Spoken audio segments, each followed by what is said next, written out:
First, thank you so much for coming today. Not just to this talk, but to GDC.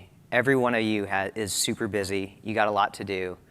But this is time, this is money out of what you could be doing. And here you are at GDC. And if you're anything like me, when you come here, you get to see your brothers, your sisters, your best friends, and it feels a little bit like going back home. And so thank you for coming here. And of all the talks, and I looked, and there's a lot of good talks happening right now.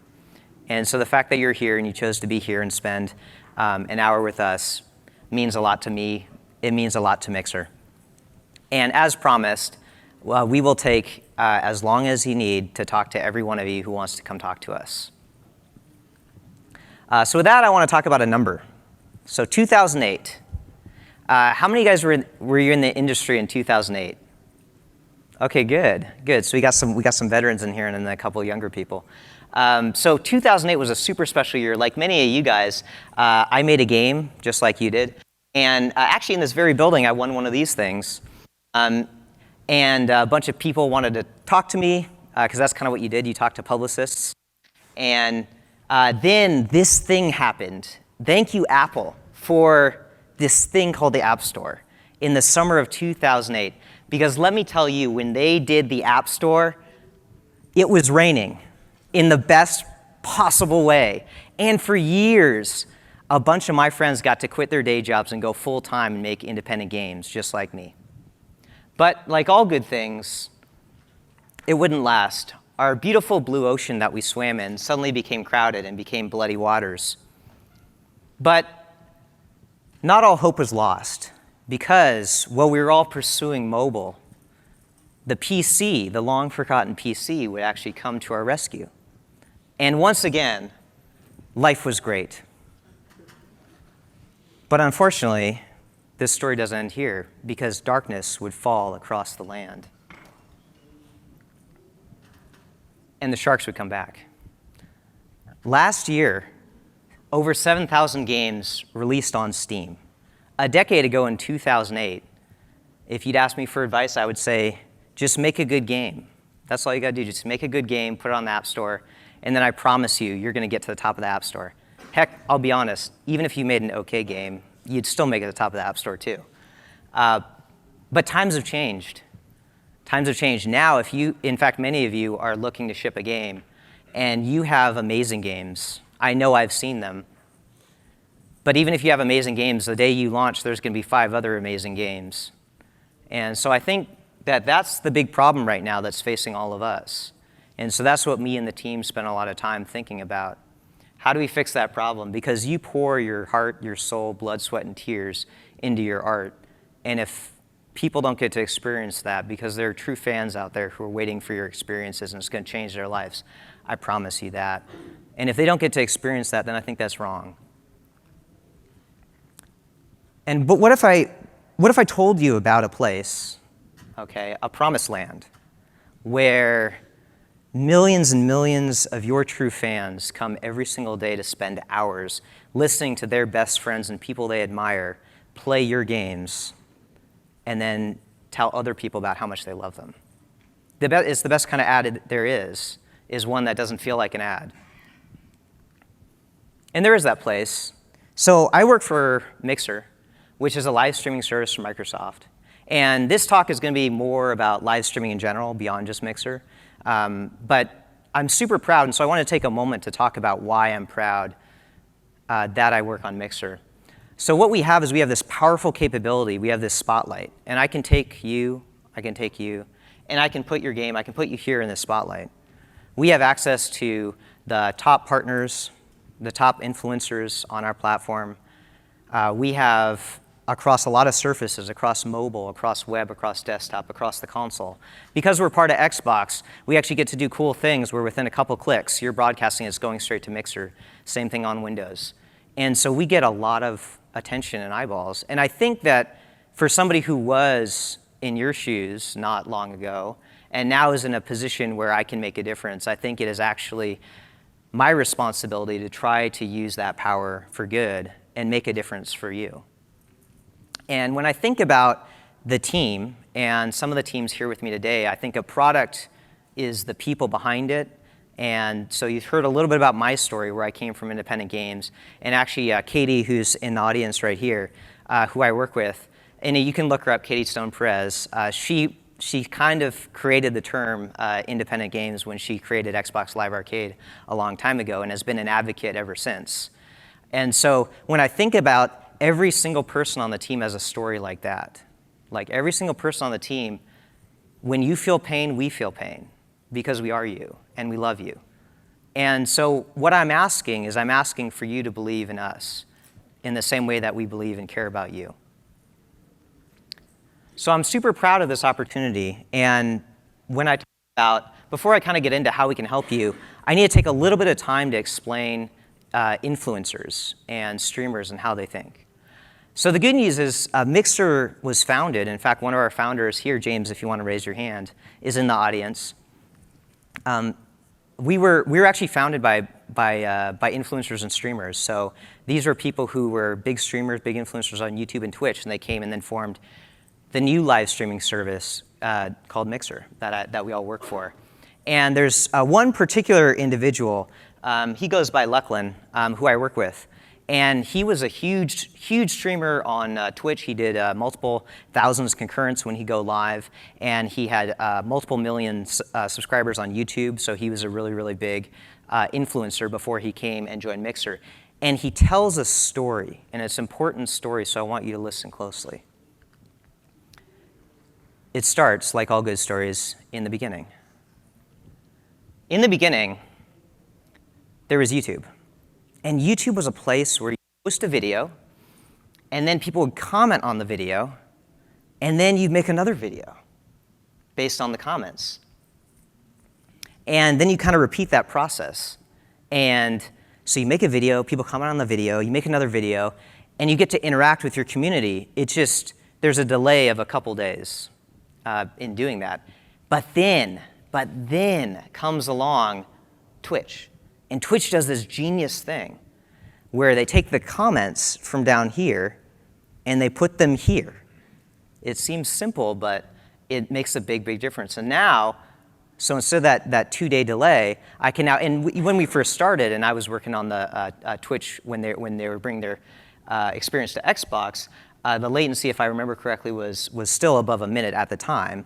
And so even though much better than 2 days, still I'd get a really cool headshot, and then somebody in chat would say, wow, really cool headshot, but I'd be dead in the next match.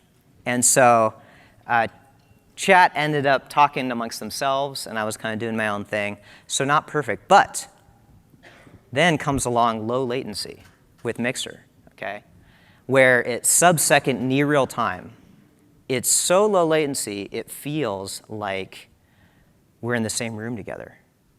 And it's life-changing. And I want to show you, so I have an unplanned segment now, and I'm going to probably scare the people in the back.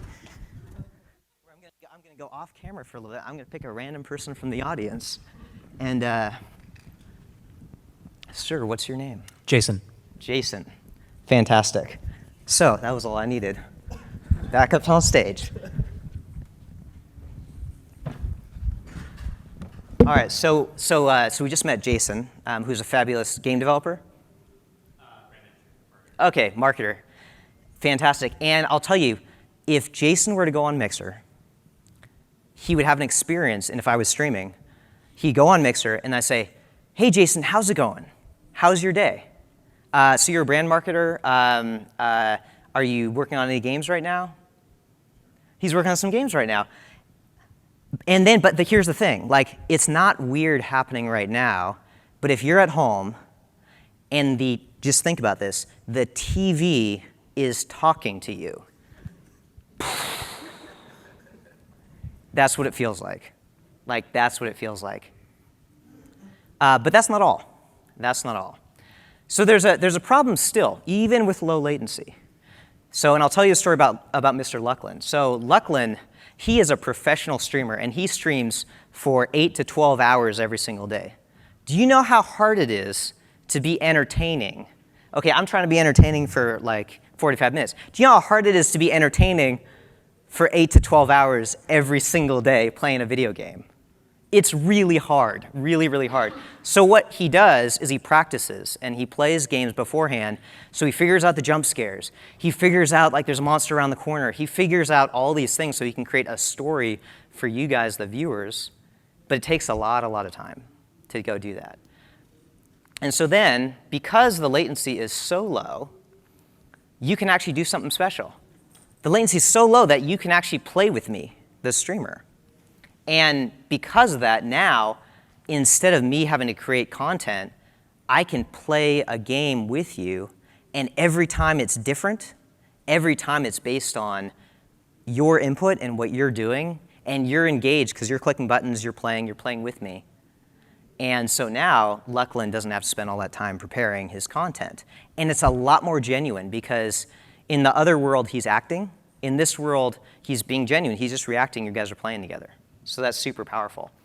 And it goes even beyond that because with this ability to play, to have such low latency that you can actually not just watch something, but you can actually experience a kind of television, a kind of entertainment where you can actively participate, actively change the outcome, then you can do all kinds of things.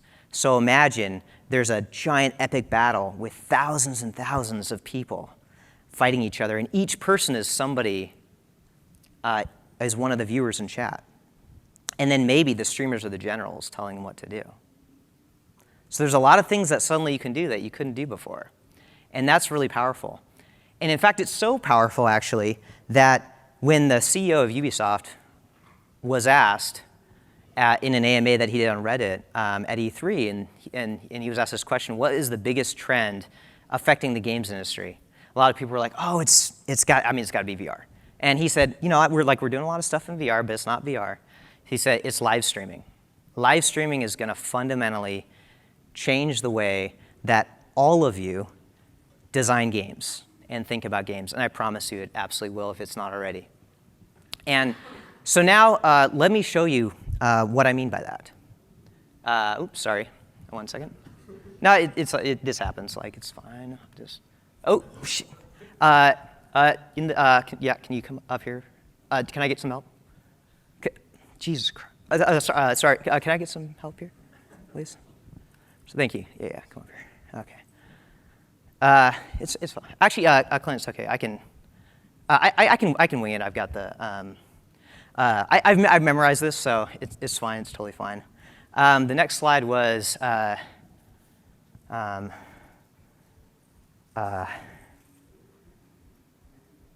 next slide was the power of live, actually. So here's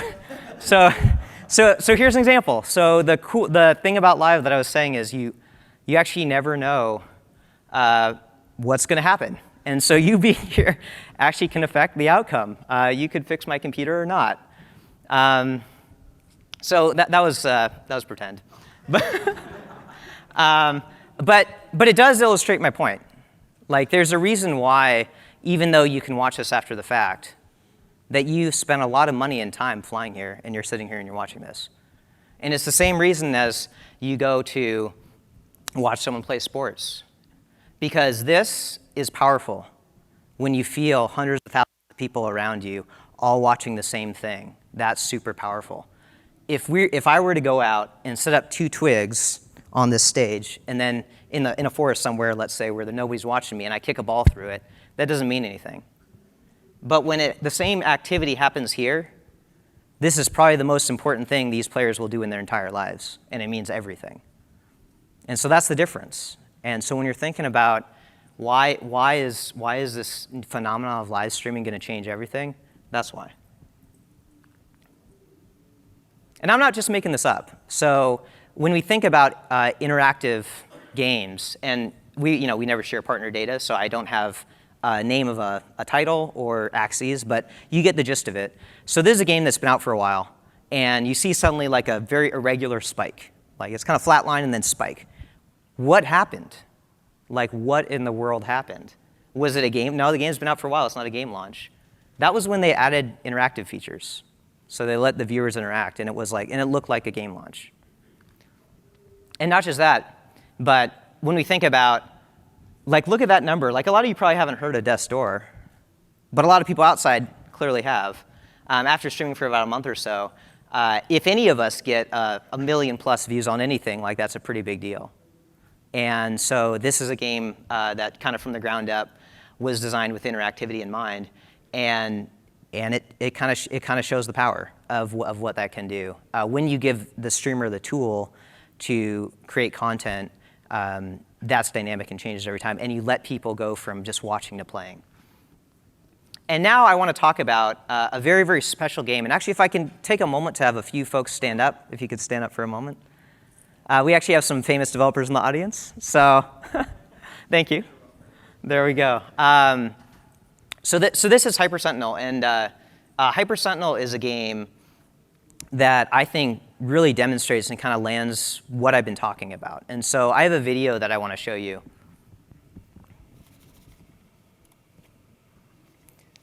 And so to kind of tee it up a little bit, Hyper Sentinel is a game that did great on Kickstarter, and it's a twin stick shooter, and it brings back a lot of the feeling of being at, if you kind of remember the arcades. And so here I'm going to play the video.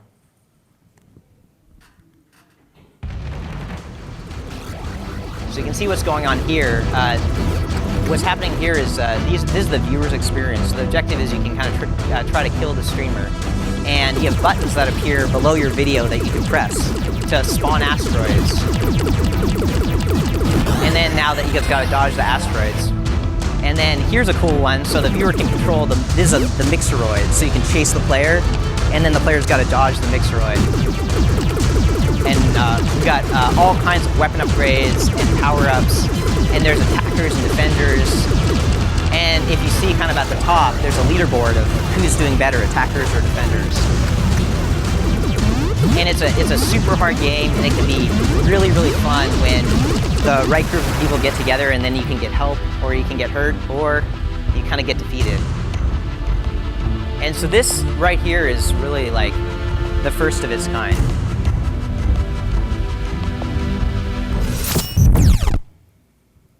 And so I want to talk a little bit about Hyper Sentinel before I kind of talk about what this game does incredibly well. So the first thing that I get asked a lot is, well, okay, like that's cool.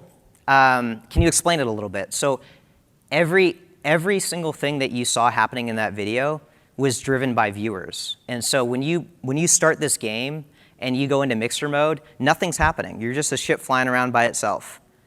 But all the asteroids, all the enemies, all the upgrades, every single thing at that level is viewers pressing buttons, doing interaction, and creating the level on the fly, and so it's different every single time, which is really cool and kind of hard to wrap your head around. So that's kind of what you saw just over there. And the other thing I get asked too is, well, okay, so they designed with interactive live streaming from day one. What do I do if I didn't do that? But here's the thing, they actually didn't. They came to us with a fully finished game, and then this was added. And so if you think about, some of us are game devs. Raise your hand if you have like test hooks or debug functionality in the code somewhere. Yeah, okay, come on. Well, so for those who didn't raise your hand, I'll assume maybe you weren't being facetious. I don't know. Like, I'd be surprised if not everybody raised their hand on that one. Like, we all have something that spawns enemies so we can test, go to next level, things like that. If you don't, credit to you for playing through your whole game just to get to level 16.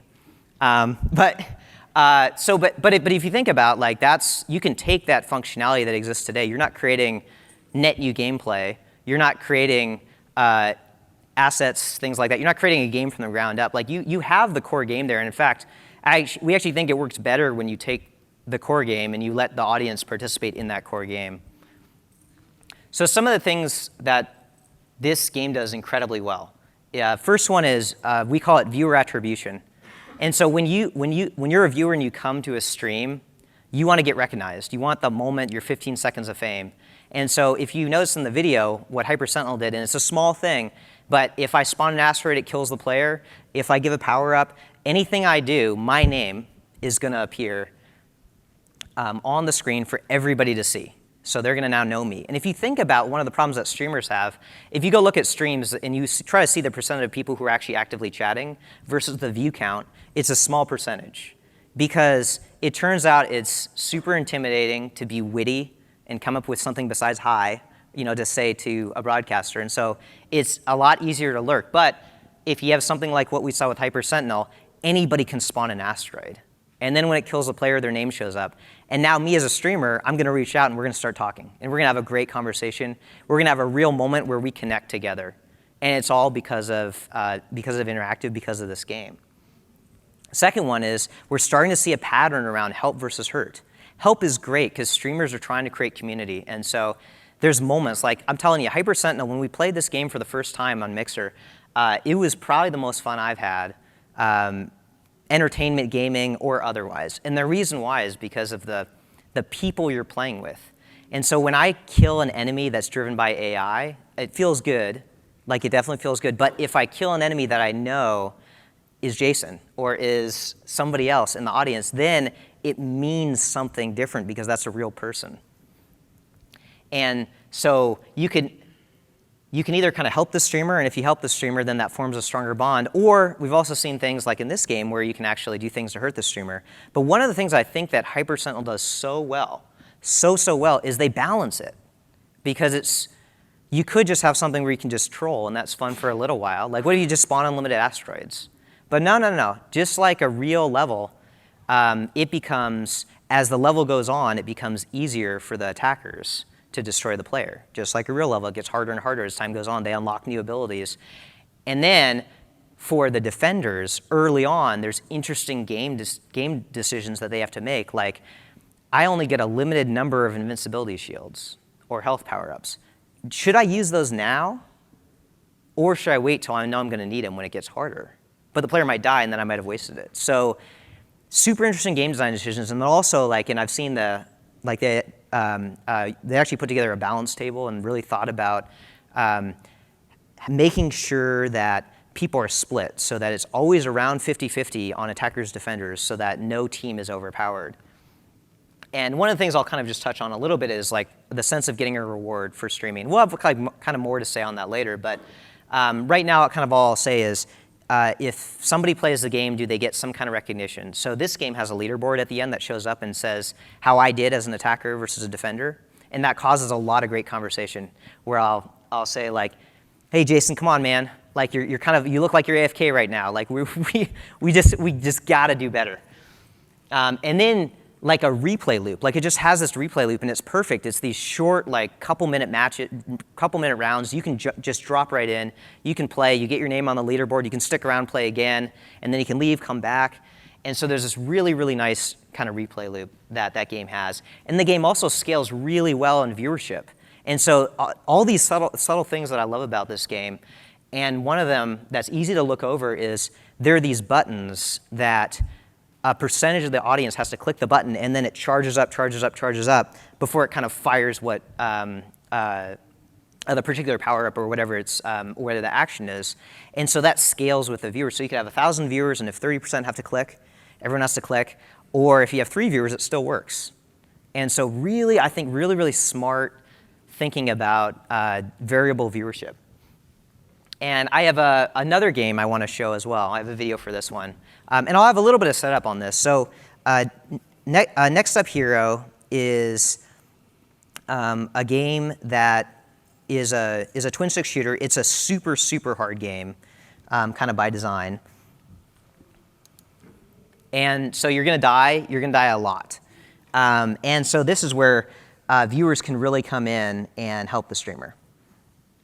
And so before I kind of show the video, I'm going to set the stage a little bit for Next Up Hero. So Next Up Hero has the heroes, and then it's also got the dirge. And the dirge is this powerful force that comes to attack the heroes. And there are waves and waves of the dirge.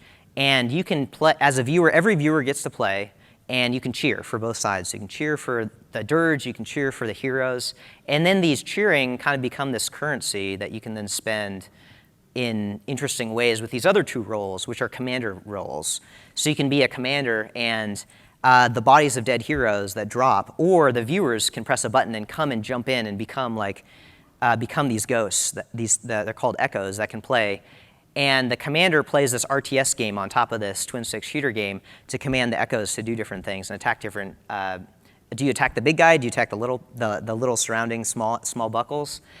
And then on the dirge side, the dirge can do things like stun the hero or buff up the enemies or things like that. And so it's an interesting dynamic where there's asymmetric gameplay going on. So I'll run the video and we'll see a few demonstrations of this.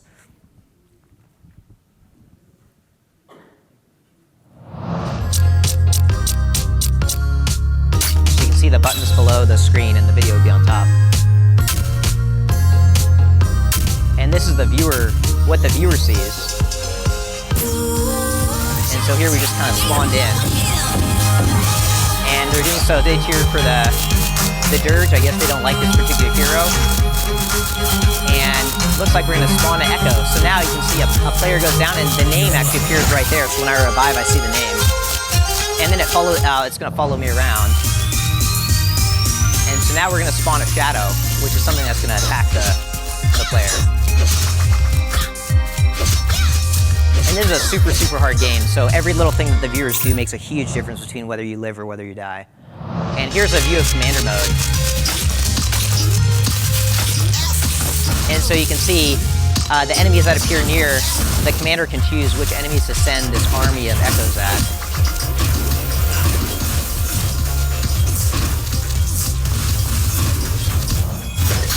And then here's, you can summon these ancients, and so that's, you sacrifice a bunch of echoes, which is the audience, to go summon an ancient, which are super powerful. And here, finally, is dirge mode.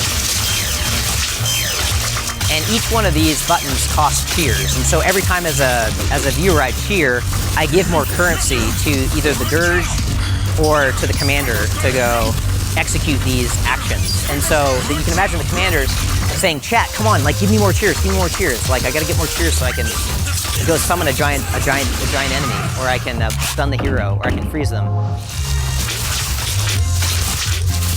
And with the low latency, there's just a lot of gratification for pressing, seeing something happen right away. So that's next up hero.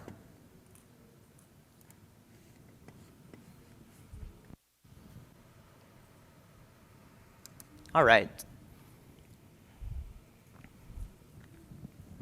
So now I kind of want, before I kind of show you some code, I want to talk at a high level about this. So one of the things that I don't like is if I'm giving a talk and somebody like me gets up and tells you about something really, really cool, and then you're like, well, that's cool. I want to do that. That's really cool. And then I'm like, okay, so what you need first is you got to go stand up a service, and then you got to learn HTML, and then blah, blah, blah, blah. And I can kind of go on and on and on. Oh, and then you got to learn about low-level networking and things like that. So we've worked super, just like I said, like a lot of us come from games, and so we work super, super hard. We are not asking you to build a service. We're not asking you to learn JavaScript 101. We're not asking you to do all those things. Our goal really is that kind of playing around, you can do something cool with a half a line of code, couple lines of code, or, and we'll show you an example of this, maybe you're a non-technical person, you can actually do something really cool using no code at all. Like, that'd be neat. So I want to tell you, like, for going back to Hyper Sentinel is not a giant 100-person team. Opportunity cost is huge, and so the fact that they were able to build what they built, kind of as fast as they did, leveraging Unity and then leveraging Mixer, I think is something that we're super proud of. So I'm going to show you now. First, I'll show you in Unity how to do a simple thing, and then I'll show you in Unreal.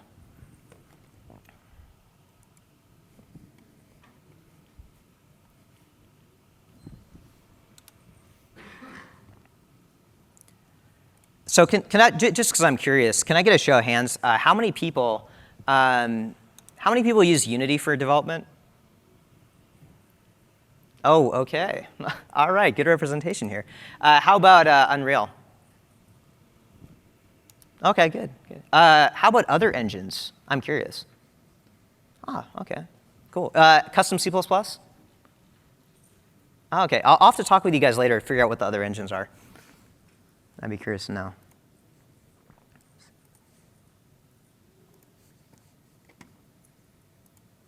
All right, so here's Unity, the Unity that many of us know and love. And I'm going to skip this just for time, but you can go to the asset store and you can get our plugin. And then you'll get a folder like this called Mixer Interactive. And we got a bunch of great examples. So the goal is to have examples for everything you saw. So we've got controlling an NPC with a joystick. We have putting the name of a viewer. above, so you can just copy and paste the code for all the things that you might want to do. And what I'm going to show you is I'm going to show you an example of, let's say we want to have a button where I give the player some health.